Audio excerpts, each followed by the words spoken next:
अभी हम खड़े हैं उत्तराखंड की राजधानी देहरादून डीएवी पीजी कॉलेज, इसके समीप से हम बात कर रहे हैं और हम दिखाना चाह रहे हैं कि जो विद्यार्थी हैं वो जो इस कॉलेज में पढ़ाई करते हैं उनकी बहुत सारी 4-5 मांगे हैं जो सरकार से विगत 15 दिनों से वो धरना प्रदर्शन में बैठे हैं कॉलेज के बाहर या प्रांगण में, और वो चाहते हैं कि उनकी मांगें पूरी हों। लेकिन सरकार अभी तक सरकार के कान में इस तरह का जू नहीं रहेगा और वो धरना प्रदर्शन जारी है।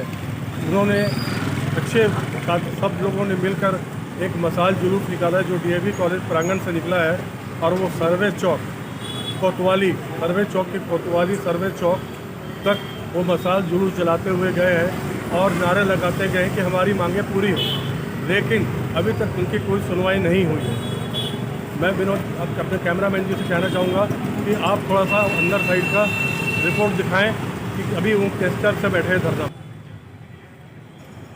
मैं अभी दिखाना चाहूँगा कि छात्र डीएवी पीजी कॉलेज के देहरादून सिद्धार्थ अग्रवाल जो छात्र संघ के अध्यक्ष हैं, उन्होंने निम्न मांगों को लेकर धरना प्रदर्शन सिर्फ 15 दिनों से उन्होंने किया हुआ है, जिनके रिक्त पड़े पदों का नियुक्ति की जाए, क्लासों की उचित व्यवस्था, 100 फीट का तिरंगा स्मार्ट क्लास बनाई जाए, सभी छात्रों के लिए आई कार्ड पर फ्री बस पास की सुविधा मुहैया कराई जाए।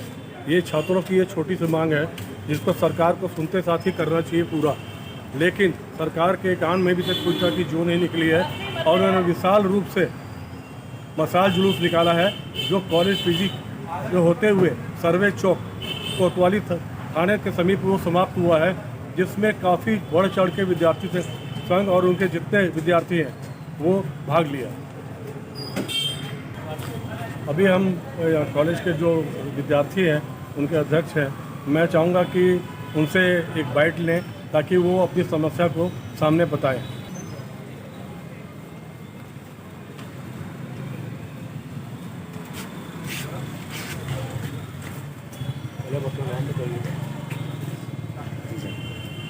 मेरा नाम सिद्धार्थ अग्रवाल है। अभी मैं यहाँ छात्र संघ अध्यक्ष हूँ डीएवी पीजी कॉलेज का। देखिए, हम यहाँ बैठे हैं अपनी 5 मांगों को लेकर। सबसे पहली है रिक्त पड़े पदों पर नियुक्तियाँ की जाए। जितने भी कॉलेज में कर्मचारियों के, शिक्षकों के रिक्त पड़े पद हैं उन पर जल्द से जल्द नियुक्तियाँ हों। दूसरा है कि कॉलेज में जो क्लासरूम्स हैं उनकी सुचारू रूप से व्यवस्था हो, उचित व्यवस्था हो, कि फर्नीचर्स हो, कॉलेज क्लासेज में जैसे टूटी फूटी हैं वो साफ़ सफाई का माहौल रहे, जैसे कि डेंगू भी है।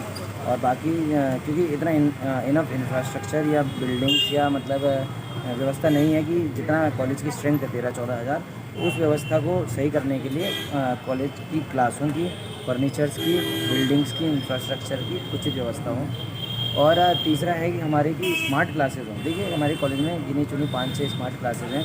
हम चाहते हैं कि हर एक क्लास स्मार्ट क्लास बने। और हमारी एक मांग है 100 फीट का तिरंगा। देखिए, ये कोई हमारी स्पेशल मांग नहीं है या हम खुद से डिमांड नहीं कर रहे हैं।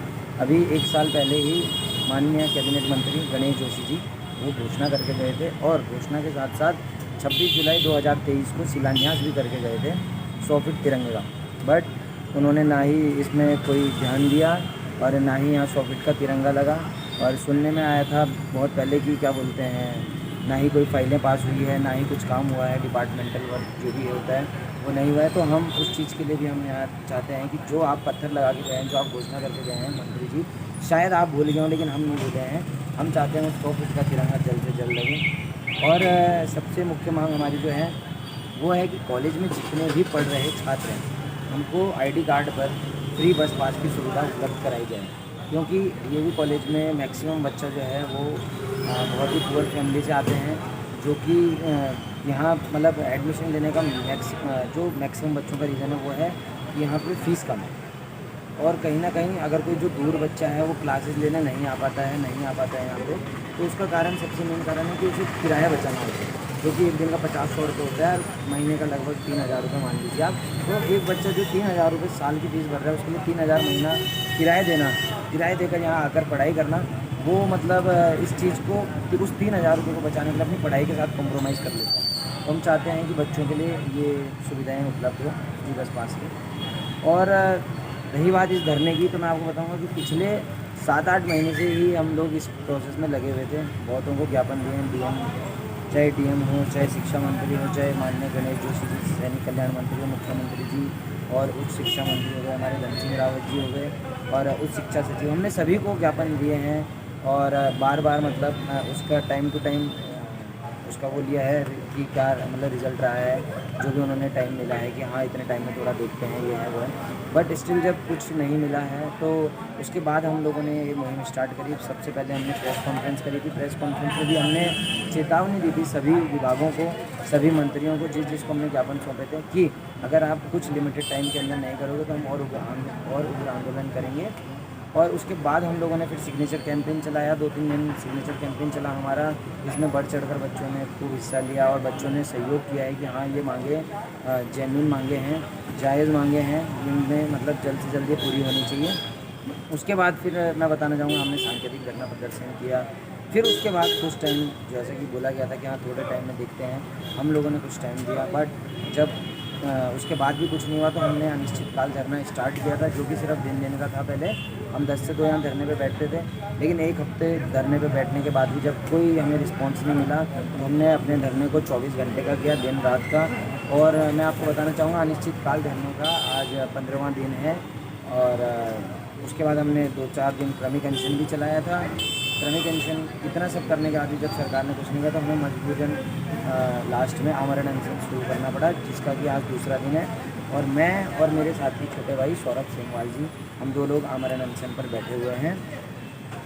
और अब देखते हैं अगर सरकार इतना कुछ करने के बाद भी नहीं सुनती है तो आगे की क्या कार्रवाई और किस तरीके से आप मांगे पूरी करवाएंगे? देखिए आगे मैं बताना चाहूँगा कि अगर सरकार अभी भी हमारी मांगों को सीरियसली नहीं ले रही है, हमारी बातों को सीरियसली नहीं